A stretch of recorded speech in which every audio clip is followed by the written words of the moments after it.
live button, Star. And I'm hoping this is working here. Those of you out there in Talk Universe watching this, please let me know if you're having any audio issues, because I don't want any of that. I don't want audio issues, because when I tried this 2 weeks ago, I tried like a screen sharing thing and nobody could hear the guest's audio. And then I yanked it, Star. I yanked it off Facebook before anybody could see it, did my whole day's worth of 10 or 11 interviews. And I went back and had all these comments, and it was angry comments from friends that couldn't hear the audio of the video I yanked off of Facebook that wasn't yanked off. Oh, that's so frustrating. And they didn't know it wasn't live. So then they took it very, very personally, because they thought I was conducting this interview and willfully ignoring their pleas for and cries for attention. Help. And, totally. Not so good that way. Now, you're watching right now. If you can help me, Star, could you just say something? And please, please, please just type something in if you cannot hear Star. So how are you doing today, Star? Hello, world. I'm amazing. I had just the most amazing start to my day. I went for a walk by the ocean, and I think I took the most breathtaking picture I've ever taken in my life. Please check out my Instagram. I'm more excited about that picture than most things that I've experienced. Where's your Instagram? Tell us your Instagram. It's Star M Hansen. Star M Hansen. Okay. Yes. So if it turns out that the audio didn't work, at least I told everybody your Instagram account, and they can check out your amazing sunrise sunset photos on there. So that actually works for me. Just fine right there. I'm going to assume that this is working, and we're going to forge forward here in a minute. Actually, now, Star, did I remember to send you the onboarding video? I believe you did. Okay. We onboarded several weeks ago, so yeah. Wow. So I always recap it really, really quick. So yeah. 2-minute summary, tell me a story, and give me the big picture summary of your talk. I'll set you up for that. Tell a story. It's not a performance. You already did great TED talk. This is not a performance. Then we'll have a conversation. I will ask you questions according to the spirit of the conversation that we are about to have. So I don't know what questions I'll ask, but it'll be reasonably appropriate questions. Then we'll have the blitz round. Those are the either-or questions related to the performance of your talk. That's when you get to give advice to Talk Universe of what they should do, and then we'll have the final word of advice, and then we're done. It's a 15 to 20-minute interview, and it goes by quick. And great website, starhansen.com. I'll spell it out for everybody so there's no doubt. And, then the final word of advice, and then we're good to go. Excellent. At that point. So any questions for me before we jump on? No, I feel excited about our talk today. Good. I'm excited too. So I'm looking at everything. Yeah, we are right on time, right on schedule.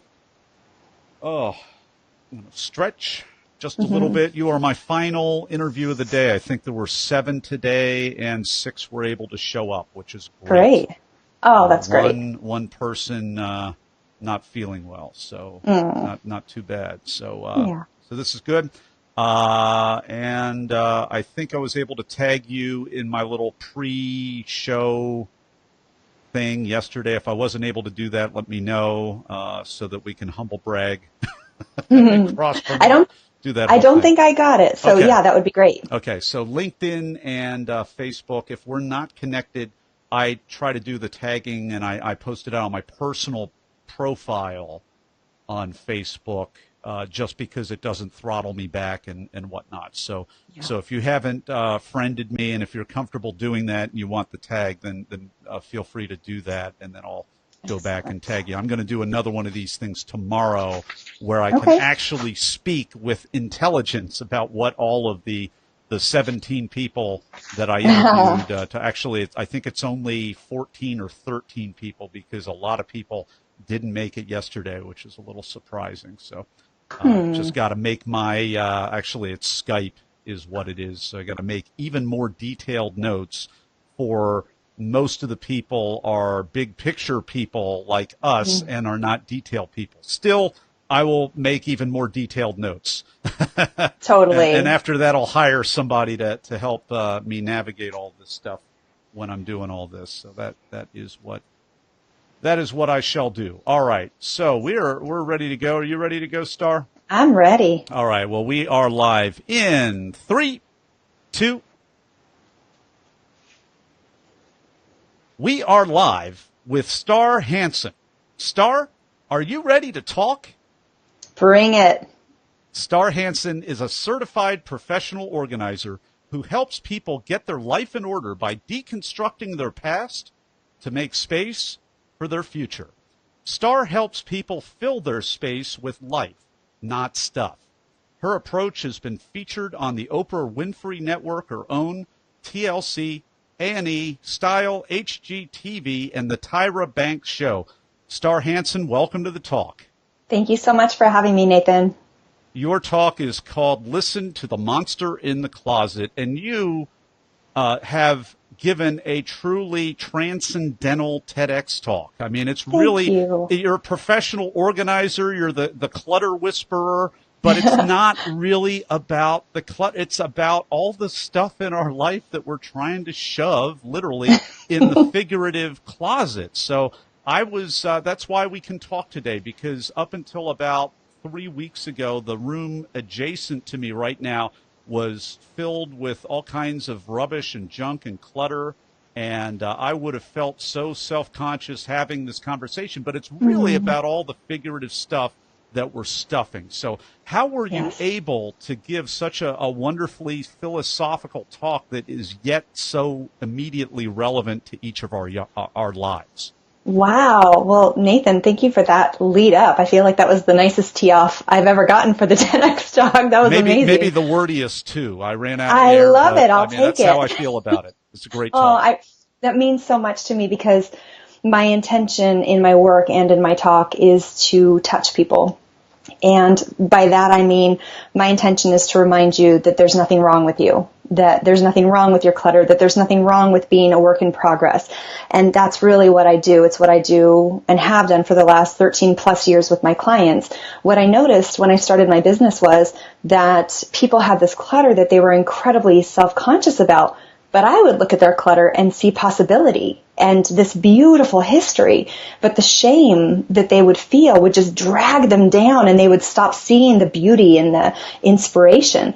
And so I became an organizer who pretty quickly didn't care if you got organized. I cared what the clutter was telling us about you. I cared if it was sharing an insight about your life that you would want to express. So for me, it's way more about personal transformation than it is about the stuff, because the stuff is just this beautiful catalyst that we get to work in. It's a safe place, which sounds crazy because most people don't consider their stuff to be safe. But the truth is, working through our emotional baggage through a physical thing like clutter is wonderful, because we take practical steps when we organize, like categorize, label, contain, and our brain says, thank you for the dopamine hit. I just got to complete something. And simultaneously, we're working through some pretty deep stuff, because we're looking at, what do you have? Why do you have it? Is this what you want? Is this where you're going? We're addressing these deep, profound questions that lead you to the life that you want to live. And that's why I'm in it. I'm in it for your highest good. I'm in it for you to feel great about yourself and to be living this blissful life charged with joy. The stuff is just secondary. It's just it's essentially the clay when we're building the sculpture of your life. Talk Universe, anybody else out there feel like Star is reading your mail? Or is it just me? Come on. It's illegal.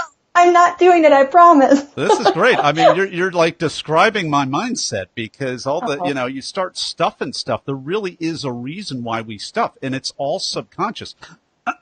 Excuse me. Before we even get into that, I'm wondering what your philosophy of life is, Star, your spiritual practice, because basically you're able to go in there and you're taking the exact opposing energy when it comes to clutter and organization. And our default is basically, recurring, subliminal, and conscious shame, guilt, stuffing, avoidance, all of these things, and you're finding beauty and wonder and discovery and possibility. I mean, it couldn't be any farther apart. So, what led you to be? How did you get the awareness to be able to take kind of the darkest, some of the darkest areas of our life, just because we all want to be good rational thinkers and find the beauty and the wonder and be so darned disarming about the whole thing? Mm-hmm. Thank you. Well, I would lead it back to about 15 years ago when I was desperately seeking my purpose. I was feeling a little lost. I was in the middle of two career paths that I was basically doing what I said I wanted to do. You know, I was living this life that I said that I was going to do, but I felt empty inside. I felt like I didn't know why I was doing it and a little empty and frustrated. And, you know, I just wasn't getting the payoff I thought I would. And so my cry within myself was, please help me find my purpose. What's my purpose? And I find when I work with people that our purpose is not something outside of ourselves. It's the truest, most essential part of who we are. And when I realized that, I was able to see very quickly that mine is that I'm a healer. And this has been a journey for me. So for the last, for the first maybe 5-8 years, I was going under the assumption that I was here to help and heal you. I was going to fix what was wrong. And I was doing the same thing to myself. I was like, what's wrong with Star? Fix it, fix it. I don't have clutter, but I have my own stuff. So essentially what it's taken me to through my own course of my own experience and just the course of my career is that as a healer, my job is not to fix what's broken. God's calling. Something's broken. I know. My job is not to fix what's broken. My job is to help you remember your wholeness. And when I realized that within myself, I was able to then give it to the people that I work with, and I was able to see it crystal clear in people's stuff. So this intuition that I had that I was fascinated by people's stuff became even more explosive when I really understood that nobody's broken. This is just a beautiful expression of who they are and what we came here to do. And it just became a cornerstone of my life and a cornerstone of my work. Can you give us just a couple of case studies from not necessarily from the talk, but maybe beyond the talk, maybe more recent than the talk, Sure. of people that you've helped? I mean, it was just a really incredible collection of stories that you shared. Thank you so much. Thank you. Yeah, well, I have a client that I worked with who, people never hire me. I always say, if you knew how long it was going to take, what we were going to do, and how much you were going to spend, you'd never hire me. And yet the people who hire me never want me to stop. So it's one of the, you don't want the medicine until you've taken it and seen the results and then sign me up. But I was called in to organize a bedroom. And it was the homeowner's bedroom, and it was, standard clutter for what a lot of people would experience. So there was magazines by the bed and pills on the nightstand, and the bed was, disheveled, and she was having a hard time with her housekeeper, and there was just basic things. Well, when we started actually looking at the whole of the house, because I actually focus on the whole person and the whole home, it all tells me the story.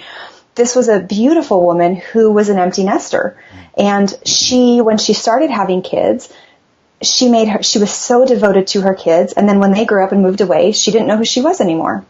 And she was this fascinating woman who was an artist and creative and powerful. She had some chutzpah. She was like in it. This was a magical woman of force. And she became a mom and kind of forgot a little bit that other part of herself. And so as we started deconstructing the rooms of her home, she started remembering that woman again. And she starting to engage in her creative endeavors, and she started to see who she was, and she started to make separation from her kids, and her kids were able to make peace with her, and it was this beautiful journey. And why I was called was for her to make peace with her children and to really step into this next level of herself. But she thought I was there to organize her side table. So it's, I come in how I come in, and that was in that particular case study how it happened. But, people do fascinating things. I'll be called in, and I was called in to work with one person, and it took her 3 attempts. She called me. We had one session. She wouldn't call me for like 3 months, and then she called me again. She wasn't quite ready, and that's okay. You come in on your own timetable. But she called me in to organize her house with her, and her entire home was cluttered, and it's like you could barely walk in the door. It was so full of stuff. And the truth of her experience was she was buried in work. and she was drowning in it. And because of that, it was almost like she needed more stuff at the house because she was energetically trying to weigh herself down so that she would have a personal life. And so through the course of our time together, it took us about 2 years to work through her entire house.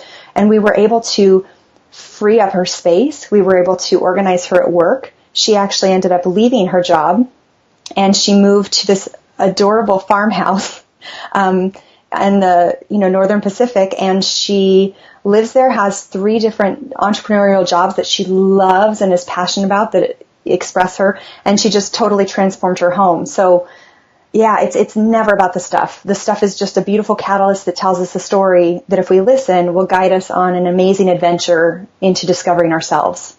So folks, it's not about the clutter. It's about what's going on underneath. This is so funny. I keep thinking of like the movie. This isn't really the parallel. I can't help it. I keep thinking of like that movie Hitch. With, yes. It's like you bring in the person and it's like they transform your life. And it wasn't what you were doing wasn't what you thought you were doing, but you're all happy at the end of the day anyway. Yeah, well, what I love about that movie is it reminds you to step into the truth of who you are. It wasn't about, the life lesson at the end of that was, hey, what worked wasn't this fancy stuff that, you were told by the expert, but it was the fact that the expert gave you the confidence to be who you truly are.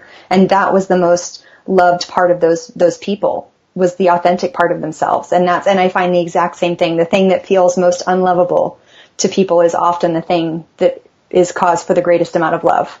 What I feel like is really incredible and unique about you is that every time it seems like you and maybe this is a little too blown out of proportion, so feel free.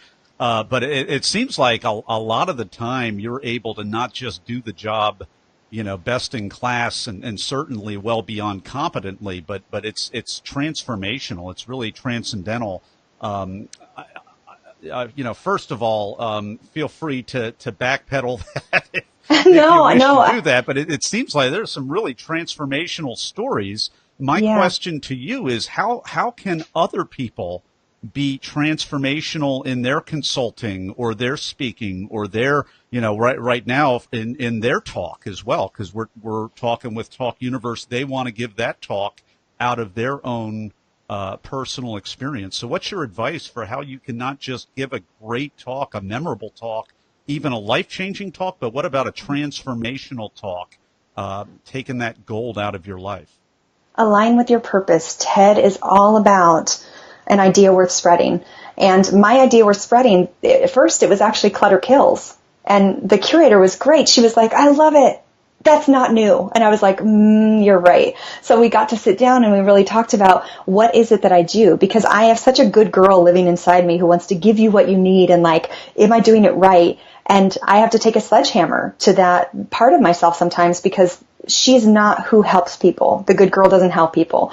And so in really looking at what I do, it became Clutter Speaks. And I'm this hunter who's able to communicate with clutter in a way that nobody else can. And so how do I give them the insight that, one, that's even possible, and two, how in the world do they do this themselves? And I do think my work in the talk is transformational because that's what I invite people to do. I don't say I'm going to do it for you. Here's 3 easy steps. I say, have you considered that you're talking to yourself? Have you considered your clutter is good? And I get emails almost every day of people who've watched the talk and then immediately organize something. You made me want to organize. I mean, I make them want to organize. That's a big deal. Like normally people are like, I'd rather punch myself in the face than organize, But the goal really is to uplift and inspire. And so for me, speaking to those TEDx speakers, speak from your heart, speak with purpose, have an idea that is unique and viable to you. And it might take you a while. It took me, the entire 6 months of preparation that I put into this TEDx talk, I was transforming. The talk was transforming, but I was transforming along with the talk because the thing that we are here to give in this world is an expression of us. So to give our greatest give, we also have to be willing to transform and put skin in the game because how in the world, Nathan, could I expect you to put skin in the game if I don't have any in myself? Well, hey, it's not a microwave talk universe. No. It's 6 months. I talked with someone a couple hours ago that I was interviewing, and 8 months for that person. I think it was about 6 months for me. as well. And if you want this, it's a slow cooker. It's a crock pot. It is not a microwave. So no, I love when people are like, "You're so conversational," and I'm like, "Totally scripted. Thank you." I appreciate really well it. done. Totally, really well done. Yeah. Totally. Actors are acting. Yes. And so not about you, but about the script. They can bring life to a completely regimented script and make it look completely spontaneous. Yes, and that you're propelled by that inspiration. You're propelled by that purpose that you have to share. I don't need to stand on stage. I love standing on stage, but the truth is, I have to share this message. It's not like I desire or my ego wants it. It's like, you need to hear this message, and my soul needs to send it. So my body's just going to do what it's got to do to get it there. There you go. Well, we're going to do what we got to do to get into the Blitz round to talk Yes. even more about this stuff. Star, are you ready? I'm so ready. All right. Question number 1. Were you selected to speak or did you apply? I applied and auditioned. All right. Join the club. That's how it works for most of us. All right. Are you a memorizer, an improviser, or a blender? I'm a mix. I'm a blender, but for the TED Talk that I gave, it was a memorizer because that was what my coach recommended. Okay. Seasoned performer or new to this type of stage? Seasoned performer. Nerves or in the zone or neither or both? No nerves the day of. I had like the week, I feel joyful when I'm on stage. 1 week before though, for like 3 days, I felt like I was having a walking anxiety attack, for no reason, but I just for 3 days I had this moment, but the days leading up to the talk and on the day of the talk, I felt like I was flying. I felt amazing. All right. So you're walking around. It's coming. It's coming for me. Yes, totally. It's coming. That's great. All right. Hey, cut for time question. What was the most painful part of your talk that you had to cut out? Oh, I'm writing a book, Nathan. I'm writing a book. That's how much I had to cut out. Oh, I don't even know where to start. Good idea. Thank you. Yeah, I actually made peace with it. It was a lot easier to cut when I just decided I would write a book. And within a week of finishing the TED Talk, I signed with an incredible agency, and we're working on putting my book out there now, and it's so exciting because now I get to share all the dozens of stories that had to be sliced and diced to get in there. I think the biggest thing was getting to I will really enjoy getting to make the monster that is our clutter have more of a personality. Let it be more engaging and real for people. What's a tip, a technique, or a tool that helped you? For the TED Talk, I would say lean into your community, but lean into a select community. So when I first started public speaking, I was a lone ranger. I would do it myself. And my talks got drastically better when I started showing them to other people. Personally, I don't know how people do their TED Talks without a Toastmasters community. Mine was stellar. I had 3 different clubs that I could try my talk on. So by the time I stepped on stage, it was old hat and I was safe. And then I only chose 2 other people to really share this with. One was a client because that's my target audience. So always share it with your target audience. And then one was a friend of mine who's a producer for the BBC who really knows performance. And those were the 2 people who had to watch my talk over and over again. Because if you ask too many people, you're going to get too much feedback and it's going to be dangerous. But yeah, cherry pick your people. And get in front of a group as much as you can. So I heard qualify your community. Make sure they're good. And if Toastmasters or a good coach or whatever it takes, but make sure you're getting input from the right people. Yes. Love it. So it's a live performance. So what was the most unexpected, strange, or just plain weird thing that happened during or right before your talk? Oh, can I have... Okay, my mom is going to kill me for this. So right before my talk, my mom, I live in California, and the talk was in Tucson, my hometown. And so my family was there. I had like 30 plus people in the audience, which was amazing. And right before the talk, she's going to kill me. She walked up to me and she said, "Well, when you get home, I've got some chores for you to do tonight." I was like, "What? I'm going on stage in 3 minutes." No, it wasn't 3 minutes, but it was like, I love that my family keeps me humble. I love that, she wanted to communicate that she needed help in that moment. But and that's what green rooms are for, to get away from the riffraff like that. Right? Oh, my mom's not riffraff. I love her. No, the other thing that was funny was, I don't mean that. No, totally. The other thing that was funny is that when I was giving my talk, I was giving about 3 lines at a time to someone that I was focusing on, right? So it could be a real connection. and I was making eye contact with this gentleman in the audience, and it was on the pivotal line. It was like the closing line. And so I delivered the line, and I'm making eye contact with him, and he jumps up out of his seat and gives like this standing ovation. And then I get an email from him several days later asking me out because he took it as like a real connection. Like, he was like, ooh, we really got, and I was like, that's amazing that he felt like I was really talking to him. Like, I was really talking to him, but I was talking to the clutter inside of him, not. Well, men can do that sometimes, but yeah, I guess it's possible to connect a little too much. A little too much connection of the dots. Then again, that's what the green room is for, and that's what backstage is for. Yes, there was a good crossover. He had to track me down elsewhere, so he didn't find me right away. But it was pretty funny. I was like, well, at least I was really making a connection with the audience. That's a nice feeling. Oh, you sure were. Oh well, we've been enjoying a really fun conversation with Star Hansen, which really things are not as they seem, because what you would think is a talk about clutter is really about what we're trying to avoid and what the things that we do, our outputs, are actually communicating about us to other people, and if we'll hear it ourselves. It's a great talk. You're going to be able to watch this talk if you go to our show notes page and click on the link that we have. It's called Listen to the Monster in Your Closet. Of course, you can bypass all of that and hand type it all in on YouTube, but who wants to do that much work?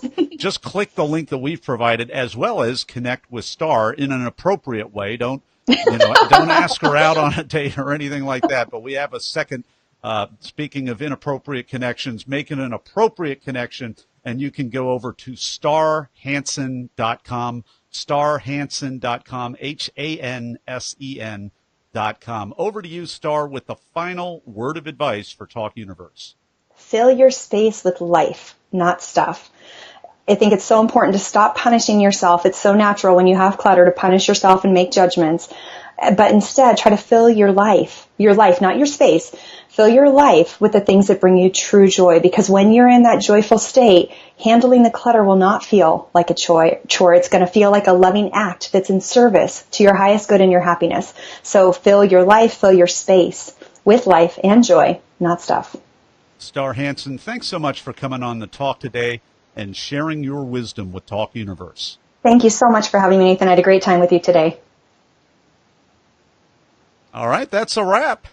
Awesome. You were great. Thank you so much. This was a lot of fun. Fun interview. Oh, my gosh. What a lot of fun. Yeah. All right, we got a little bit of engagement on social media. We're going to actually go off the Facebook